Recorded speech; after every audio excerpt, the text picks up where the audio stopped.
जय हिंद friends, welcome back to my another blog. एक बार फिर से स्वागत है राजीव ब्लॉग्स में। फ्रेंड्स, आज की वीडियो में लेकर के आया हूं अपने उन दोस्तों का जो मेरे सब्सक्राइबर हैं, जो कि मुझसे बहुत सारे क्वेश्चन मेरे कमेंट में करके पूछ रहे थे। तो आज के जो ब्लॉग में मैं उस विषय पे बात करना चाहूँगा कि मैं किस तरीके से OTA में गया, मेरा जो चयन हुआ है वो क्यों हुआ है, कहाँ हुआ है, कैसे हुआ है, क्या क्या करना है मुझे। तो इस तरीके की कुछ बातें हैं मैं आपके सामने लेकर के आया हूँ गाइस। और बताऊँ ना गाइस, सबसे पहले बहुत सारे कमेंट आ रहे थे तो मैं उनका जवाब नहीं दे पा रहा था, क्योंकि जो है ना मैं पढ़ भी नहीं पा रहा था, क्योंकि इतना समय नहीं मिल पा रहा था हमें ट्रेनिंग में कि हम उन कमेंट को नहीं पढ़ पाया था, जिसके लिए मैं माफ़ी चाहूँगा। और मैं कहना चाहूँगा कि जितने भी मेरे सब्सक्राइबर जुड़े हैं, जो कि मेरी वीडियो को पसंद कर रहे हैं, तो मैं उनको सबका बहुत बहुत धन्यवाद करना चाहूँगा एक बार फिर से। तो मैं सबसे पहले बताना चाहूँगा कि हमारे जो मैं एक स्कूल में जो हूँ, एक शिक्षक के रूप में कार्य कर रहा हूँ और कला के पद पर हूँ वहाँ पर। और जो मेरा राज्य है उत्तराखंड है। उत्तराखंड का एक दूरस्थ स्कूल है, बहुत ही दूरस्थ मतलब दुर्गम स्थान में है स्कूल, बांसबगढ़ पिथौरागढ़ जनपद में। तो वहाँ पर मैं कला के शिक्षक के रूप में कार्य कर रहा हूँ। 2011 से वहाँ पर मैंने स्कूल ज्वाइन करा। गवर्नमेंट स्कूल है, सरकारी विद्यालय है, तो वहाँ पर मैंने स्कूल ज्वाइन करा। तो वहाँ पर क्या था कि वहाँ के बच्चे जो है ना काफ़ी आर्मी के लिए बहुत ही ज़्यादा एक्साइटेड थे। काफ़ी मतलब हर किसी बच्चे का जुनून जो है फोर्स लाइन में जाने का है। वहाँ जो है यहाँ के जो बच्चों में रगों रोगों में जो है आर्मी का खून दौड़ता है। तो उन सबको देखते हुए जब मैं स्कूल में पहुँचा तो वहाँ पर मैंने देखा कि जो बच्चे हैं सब आर्मी के लिए तैयारी करने के लिए दौड़ते हैं। तो मैंने सोचा कि क्यों नहीं इन बच्चों के लिए यहाँ पर आर्मी के लिए सपोर्ट करने के लिए एक ऐसी चीज़ ला दी जाए जिससे ये बच्चे अपनी फोर्स लाइन को सीखा जाए और सीख करके आर्मी में देश की सेवा के लिए तैयार हो जाए। तो वो कुछ चीज़ें देखते हुए मैंने जो है वहाँ पर NCC लाने का प्रयास मेरे द्वारा हुआ, कुछ गांव के लोगों के द्वारा सपोर्ट में हुआ। वहाँ पर देखा तो 2020 में जो है वहाँ पर NCC आ गई। मतलब आने के बाद क्या हुआ, फिर वहाँ पर 2020 में स्टार्ट हो गई कि आप NCC चलाइएगा। कक्षा 11-12 SD सीनियर डिवीज़न की NCC चालू हो गई स्कूल में। तो वहाँ के बच्चे बहुत खुश हो गए, गांव वाले काफ़ी खुश हो गए थे। तो वहाँ पर चयन होना था कौन सा टीचर इसमें जो है सही रहेगा। तो मेरा एक शौक़ था बचपन से ही, क्योंकि मैं खुद भी एक NCC का कैडेट रहा हूँ और साथ ही जो है RDC परेड, रिपब्लिक डे की मैंने परेड कर रखी है। तो जितने भी ABC जो भी मैंने सर्टिफिकेट प्राप्त करे तो मैंने सोचा क्यों नहीं मैं अब जो भी मैंने चीज़ सीखी वो बच्चों तक पहुँचे। तो उसको देखते हुए मैंने जो है वहाँ पर ट्रेनिंग लेने के लिए मैंने जो फैसला लिया। और उसके बाद जो है मैंने अपने डॉक्यूमेंट्स जो है हमारे स्कूल से चयन होकर के जो है जिला स्तर की जो बटालियन होती है, तो उस बटालियन में मैंने अपने डॉक्यूमेंट्स भेजे। और डॉक्यूमेंट्स भेजने के बाद जो है मेरा जो वहाँ ज़िले से स्तर से चयन हो गया था। फिर चयन होने के बाद क्या हुआ ना गाइस, फिर ज़िले वालों ने जो हमारी बटालियन है उन्होंने जो है डायरेक्टरेट के पास देहरादून में जो है वहाँ पर वो फाइल मेरी भेज दी। उसके बाद क्या हुआ, वहाँ पर जो है मेरे को वहाँ बुलाया गया और बुलाने के बाद जो है वहाँ पर मेरा इंटरव्यू हुआ। और इंटरव्यू में जो है मुझे डर भी लग रहा था कि मैं चयन होऊंगा या नहीं होऊंगा, कि मैं क्योंकि एक NCC ऑफिसर बनना है तो कुछ उनका लाइफ स्टाइल देखते हैं वो लोग। काफ़ी सारे कुछ चीज़ पूछा उन्होंने मेरे से। तो मैं वहाँ देहरादून जब मैं गया अपने मतलब कि NCC डायरेक्टेड में, तो वहाँ पर मेरा जो इंटरव्यू बहुत देर तक हुआ। काफ़ी उन्होंने पूछा मेरे से, काफ़ी जानकारियाँ लीं और मेरे से ये भी सवाल किया गया कि तुम NCC चला पाओगे नहीं चला पाओगे, इस तरीके से कुछ बातें हुई। तो मैंने उनको कहा कि मैं खुद कैडेट रहा हूँ अपने स्कूल में, तो मैं NCC को बहुत अच्छे चलाना जानता भी हूँ और चलाऊँगा भी, और बच्चों के हित के लिए मैं हमेशा तत्पर रहता हूँ। तो वो चीज़ें सब मैंने उनको बताया। तो उन्होंने क्या हुआ कि बस उन्होंने कुछ नहीं बताया था कि मेरा चयन हो गया है या नहीं हो गया है। तो उन्होंने कहा कि अगले महीने लिस्ट आउट हो जाएगी, आपका चयन होगा तो आप ट्रेनिंग के लिए तैयार रहना। तो फिर क्या हुआ, मुझे उस लिस्ट का इंतज़ार था बहुत दिनों से, काफ़ी दिनों से, कि मेरा इंटरव्यू क्लियर हो गया है या नहीं हो गया है। तो बताते नहीं हैं वो लोग कि आपका सिलेक्शन हुआ है नहीं हुआ। लेकिन लिस्ट में जब आउट हुई तो मेरे को जो है रात के 11 बजे वो लिस्ट आउट हो गई थी, मेरे पास सूचना मिल गई कि मेरा नाम उस लिस्ट में है। तो मैं बहुत ही ज़्यादा खुश हो गया था कि जिसको मैंने 2012 से मैंने सोच रखा था वो जाकर मुझे 2020 में मिली और वो लिस्ट में आउट हो गई, तो उस लिस्ट में मेरा नाम था। तो यानी कि मेरा इंटरव्यू क्लियर हो गया था। और वहाँ पर जो है मुझे लेटर आया कि आप 3 महीने के लिए महाराष्ट्र नागपुर कामठी में जो है आप ट्रेनिंग लेने जाएंगे।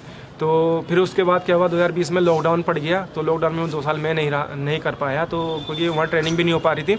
तो इस थ्रू क्या हुआ, हमारे स्कूल के बच्चों को ऐसे ही केयर टेकर के रूप में मैं कार्य करता रहा 2 साल तक। तो 2 साल के बाद मुझे मौका जाकर के अब मिला 2022 में। तो 2022 में जो है मेरा जो लिस्ट फिर आउट हुई, इसमें कहा कि आप OTA में जाइएगा। तो OTA जैसे कि आप सभी जानते हैं कि काफ़ी लोग ये कहते हैं कि OTA गया है, ये सब OTA जो है एक मैं बताना चाहूँगा जो OTA हमारी officer training academy Maharashtra Kamthi में भी है, जो कि नागपुर में है। वो ज़्यादातर लोग उसके बारे में जानते नहीं हैं, लेकिन सब बोल लेते हैं कि यार ये कौन सा OTA है, ये कौन सी क्या ट्रेनिंग है, कौन सी है। तो मैं कहना चाहूँगा गाइज, आर्मी डिफेंस की लाइन है, NCC सभी जानते होंगे आप लोग। और उसमें जब OTA में हम लोग गए, वहाँ पर हमारा जो है ट्रेनिंग जिस प्रकार से हुई, तो हमारा जो स्कूल के स्तर से जो हम लोग वहाँ पर पहुँचे, तो वो हमारा एक स्कूल एक माध्यम था। और उसके बाद हम स्कूल के थ्रू ही जो है वहाँ पर हमारा चयन हुआ।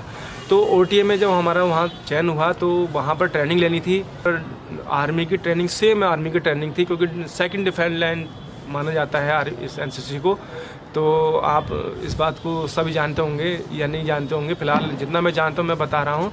तो गाइस बताओ ना, वहाँ पर हमने जो ट्रेनिंग ली, वहाँ पर उस ट्रेनिंग का महत्व ये था कि हमको जो प्रशिक्षण दिया गया, तो काफ़ी जिससे कि हम जो चीज़ सीख रहे हैं वहाँ पर, वो सब चीज़ें जो है हम अपने बच्चों को सिखाएं जा करके। उस OTA का ही एक मकसद ये है कि हम अपने आप को निखार करते हुए दूसरे बच्चों को भी हमने निखार करना होता है। तो वहाँ पर हमने ट्रेनिंग लेने के बाद हमें जो रैंक मिली है वो लेफ्टिनेंट की रैंक है। वैसे हम लोगों को ANO कहा जाता है, यानी कि असिस्टेंट NCC ऑफिसर के रूप में हम लोगों का चयन होता है। और उसके बाद प्रमोशन होते हैं हमारे ANO के, तो बाद में जो रैंक बढ़ती रहती है, फिर हम कैप्टन में जाते हैं, कैप्टन के बाद फिर मेजर बनते हैं। और उस प्रकार से जो हम बच्चों को, यानी कि हमारा जो कार्य रहेगा ना, वो बच्चों को टैलेंट करना है, मतलब बच्चों को जो तैयार करना होता है आर्मी के लिए, आर्मी क्या फोर्स के लिए, किसी भी डिफेंस लाइन के लिए हमें बच्चों को तैयार करके स्कूल से पास आउट करना पड़ता है। और हम इस तरीके से जो है स्कूल से चयन होकर के हमारा जो इंटरव्यू क्लियर हुआ, हमने कोई परीक्षा तो नहीं दी थी, हमारा केवल इंटरव्यू हुआ था। इंटरव्यू के बाद हम सीधा OTA में गए। OTA में जाने के बाद हमने ट्रेनिंग करने के बाद 3 महीने उस रैंक को पाया। और OTA में भी हमारे यहाँ परीक्षाएं हुई, काफ़ी सारे टेस्ट हुए, काफ़ी सारी फिजिकल देखा गया, हमारे जो पढ़ाई लिखाई है वो सब देखी गई। वो मैंने आपको ब्लॉग में दिखाया था गाइस, किस तरह से हम पढ़ रहे थे, सब कुछ कर रहे थे। कुछ लोग जो है वहाँ पर फेल होकर के भी गए हैं, ऐसा नहीं है कि हमारे OTA में सभी लोग पास हो जाते हैं, बहुत से फेल होकर के भी गए हैं। कोई फिजिकल में फेल था, कोई रिटर्न में फेल था, इस तरीके से वो बाहर हो गए।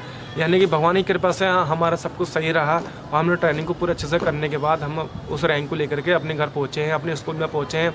आपको बस हमारा कार्य जो भी रहेगा, ये देश के लिए समर्पित है हम लोग। और साथ ही जो है हमारा जो कार्य है, कलम दवात के हमारे हाथों में कलम होनी चाहिए, उसके साथ साथ हमारे हाथों में राइफल पकड़ा दी गई हैं। केवल और केवल देश की सेवा के लिए हमें ऐसे नागरिक तैयार करने हैं जो देश के लिए मतलब कि तट पर तैयार रहें। तो उस पर एक छोटी सी पंक्ति मैं कहना चाहूँगा कि सांसों से लिख दो यह कहानी देश के नाम, सांसों से लिख दो यह कहानी देश के नाम, कर दो कुर्बान ये जवानी देश के नाम, कर दो ये कुर्बान ये जवानी देश के नाम। तो गाइस, जैसे कि सांसों की यदि बात की जाए तो मैं उत्तराखंड से बिलोंग करता हूं। और उत्तराखंड जहां पर देश में जो जितने भी अगर शहीदों की बात करें और अगर देश की बात करें, देश की सेवाओं के लिए बात करें, तो सबसे ज़्यादा जो हमारे नागरिक हैं, उत्तराखंड के जो नागरिक हैं, वो काफ़ी जो है देश की आर्मी में रह कर के देश की सेवा प्रदान कर रहे हैं। मैं उस राज्य से बिलोंग करता हूँ।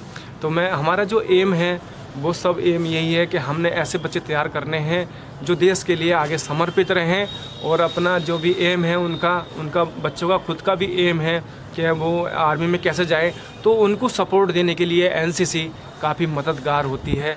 और ये सब चीज़ आप सभी जानते होंगे कि NCC के बेनिफिट्स क्या हैं। और हमारे देश में सेना ज्वाइन करने का उद्देश्य केवल नौकरी पाना ही नहीं होता है, बल्कि लाखों युवाओं, करोड़ों युवाओं का सपना देश के हित में समर्पित करना भी होता है। जो युवा किसी भी अंग में, भारतीय सेना के किसी भी अंग में भर्ती होना चाहे, जैसे कि थल, जल, वायु, इन सब में अगर भर्ती होना चाहे तो उसमें मददगार होती है NCC। और NCC सभी जानते होंगे गाइस, जो कि अंग्रेजों के द्वारा चलाई गई ये संस्था थी, जो कि आज भारत में सबसे बड़ी प्रशिक्षित संस्था बन गई है। तो जिसमें NCC के थ्रू जो है बच्चों को तैयार कराया जाता है। जो बच्चे जो हमने प्रशिक्षण लिया है 3 महीने का, और 3 महीने का प्रशिक्षण लेने के बाद हम बच्चों को तैयार करेंगे, ये हमारे लिए बहुत बड़ी जिम्मेदारी बन गई है। और आगे जा कर के हम बच्चों को तैयार तो करेंगे ही।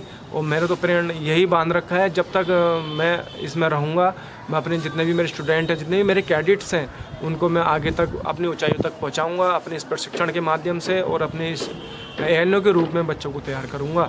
तो गाइस, जैसे कि और भी कुछ बहुत सारे क्वेश्चन आ रहे थे कुछ लोगों के कि CDS कैसे पास किया, SSB कैसे क्लियर किया, आप कैसे गए।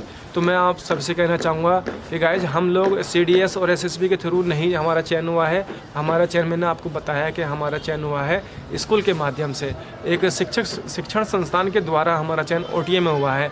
और इसके अलावा जैसे कि अब मैं बताऊंगा गाइज, आज के हमारे जितने भी ब्लॉग्स हमारे OTA के रहे और OTA से संबंधित रहे, अब वो ब्लॉग सब समाप्त हो गए हैं। अब आगे के जो मेरे पर्सनल लाइफ के ब्लॉग आएंगे वो आपको राजी ब्लॉग में देता रहूँगा। अगर ये आपको मेरे ब्लॉग्स वो वाले अच्छे लगते हैं तो आप इसी तरह मेरे ब्लॉग में जुड़े रहिएगा।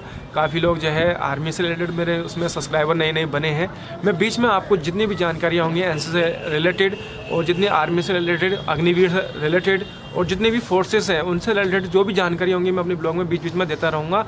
और साथ ही जो है ना गाइज, मैं अपनी जो पर्सनल लाइफ है, मेरी डेली लाइफ, जो भी आपकी पर्सनल लाइफ स्टाइल है मेरी, मैं आपके सामने उसके ब्लॉग देता रहूँगा। क्योंकि जो ना गाइज, ब्लॉग बनाने का मेरा एक शौक़ है जिससे कि मैं ब्लॉग बनाता रहता हूँ। जो भी दिनचर्या है मेरे साथ जो गुजरती है मैं आपको अपनी वीडियो के माध्यम से देने की कोशिश करता हूँ। क्योंकि ये मेरा खुद का पर्सनल शौक़ है और एक कुछ यादें जुड़ जाती हैं ब्लॉग के माध्यम से। तो और बाकी तो हमारा जो कार्य है वो बच्चों को पढ़ाना है और बच्चों को तैयार करना है। उससे थोड़ा अलग हट करके हर किसी का अपने अपने अलग अलग शौक़ होते हैं। किसी को सिंगिंग का शौक़ होता है, किसी को डांसिंग का, किसी को म्यूजिक का, कि दुनिया भर के शौक़ होते हैं। लेकिन मेरा जो शौक़ है वो है कैमरा पकड़ करके ब्लॉग बनाना। तो ये थोड़ा सा उन चीज़ों से थोड़ा अलग हट करके है। हाँ, इतना है कि जो मेरा कार्य है उसमें अपने मैं 100% मैं अपना वो देता हूँ, एफर्ट देता हूँ। और वो 100% एफर्ट देने के बाद मुझे 100% अपना सक्सेस भी होते हैं वो बच्चे। तो गाइस, जैसा भी है, आपको राजी ब्लॉग्स अगर पसंद आए, जो भी जानकारी आज की पसंद आई, तो आपको वीडियो अच्छी लगती है मेरी लाइक कर दीजिएगा। और ये अगर आप चैनल में नए नए आ रहे हो तो प्लीज़ राजी ब्लॉग्स को सब्सक्राइब करके आगे चैनल को बेल आइकन ज़रूर दबा दीजिएगा। अब मिलते हैं डेली ब्लॉग में, यानी कि जहाँ पर मैं रहता हूँ, मैं किस राज्य से हूँ, क्या क्या करता हूँ, क्या हमारा खान पीन है, रहन सहन कैसा है, और हम बच्चों से कैसे जुड़ते हैं, और क्या क्या हमारा जो मतलब दिनचर्या, जितनी भी दिनचर्या है मेरी पर्सनल लाइफ स्टाइल की होंगी, वो सब आपको राजी ब्लॉग्स में देता रहूँगा गाइज। तो मिलते हैं नेक्स्ट ब्लॉग में। तो गाइज, थैंक यू गाइज, जय हिंद, जय भारत, बाय।